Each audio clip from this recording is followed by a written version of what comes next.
It was a busy time at the China clay pits. Bill and Ben, the tiny Bagnall saddle tanks, were hard at work moving wagons about the yard and taking them down to Brendam as and when required. But one day, Ben was feeling more exhausted than usual, and Bill decided to find out why. What's going on, man?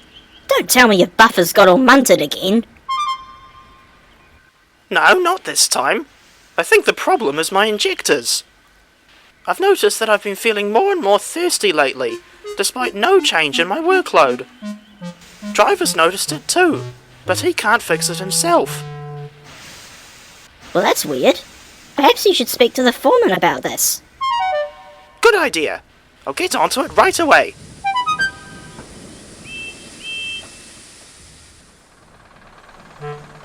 The foreman recommended that Ben go to the steamworks to have his injectors repaired.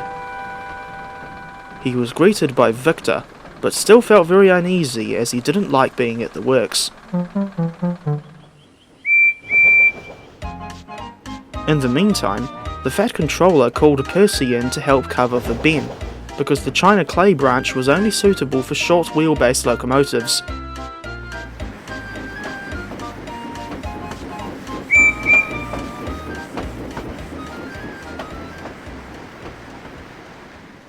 Good afternoon, Percy. I'm glad you got here safely. Cheers, Bill! Seeing as I don't remember ever coming here before, would you mind showing me the ropes? With pleasure. A rake of empties was parked at the far end of the yard. Bill was just about to explain standard practice to Percy when Jay, the foreman, came running up. Bad news, lads. I was just listening to the weather forecast, and it said that nasty rain is coming. Surely that wouldn't prevent us from working as normal. Not on this line. You remember that dip in the track you went through to get here? That's the drain, right? It is indeed. And the flood risk will be too high for us to run trains normally. I'm sorry to say that you'll be stuck here at the pits for the time being. Oh, damn it to hell in a hat basket! Son of a bitch! Oh well, I suppose this is better than being stranded in the arse end of nowhere. Yes, indeed. And I suggest that you at least try to focus on what few good aspects there are to this situation. As for me, I'm going back to the office, and your crews should do the same after they've driven you over to your old shed. Well, that's a relief. It'd be pretty daft if this place didn't have a shed. The rain set in soon after Percy and Bill got to the shed.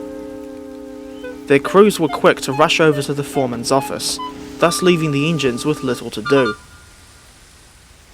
I can't stand the rain. Neither can I. But at least it's not as bad now as it was when I took Annie and Clarabelle through the rain to get the Vicar's Sunday school home. In any case, I don't know what to do now, aside from stare outside in sheer boredom. Well, I've got something worth discussing. Yesterday, my driver was reading a magazine article about an Australian locomotive that went to the United States, and now she's running her own tea company. Wait, what? How can a locomotive run a tea company? In a similar way to how Victor runs the steamworks, in a sense. If memory serves, the tea-hauling engine's name is Sydney. Elementary, my dear Watson. And aside from handling the admin, she also helps to deliver online orders to people in rail-served towns, even though they can be quite far away from her home base. Hang about. Since when did a Class 08 work in the United States? Not that Sydney, you dumbass! This one's name has the same spelling as a city in Australia. Oh, I see. In any case, I hear she's proven popular with the American rail fans. I can imagine. What class is she, anyway? I think she's a Victorian Railways A2 Class 460, but don't quote me on that. I wish Ben and I could go to Australia. I've always wanted to visit Normanton and meet the Golflander, ever since I found out about her. Good luck! That line is completely isolated, a stupidly long way from anywhere, and on 3'6" gauge. Fuck off, Percy! Who said you could shoot down my dreams? I was just being realistic, that's all. But, for the time being, at least you and Ben are still helping run an important industry. Yes, I suppose we've still got that to be proud of. In any case, I just wish this damn rain would fuck off. Me too. I want to get to work with these China clay trains, instead of running the risk of pissing off Topham for doing nothing. I dare say he'll understand the situation. And just thinking back to Sydney the A2 for a moment, I'm confused as to how she can run on American track despite being a broad gauge engine. And I wouldn't have thought that an A2 would have enough water capacity for such long journeys. Bill, sometimes you just shouldn't bother trying to overanalyze things. Unless it's a Peppa Pig episode, in which case you can go ham. Percy and Bill kept chatting away while they waited for the rain to subside.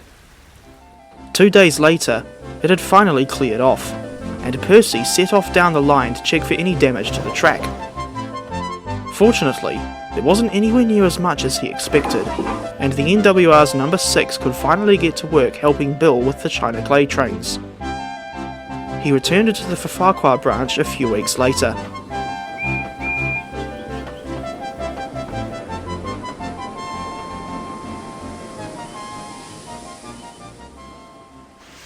While Percy was working at the clay pits, Ben languished at the steamworks, but he didn't like it one bit.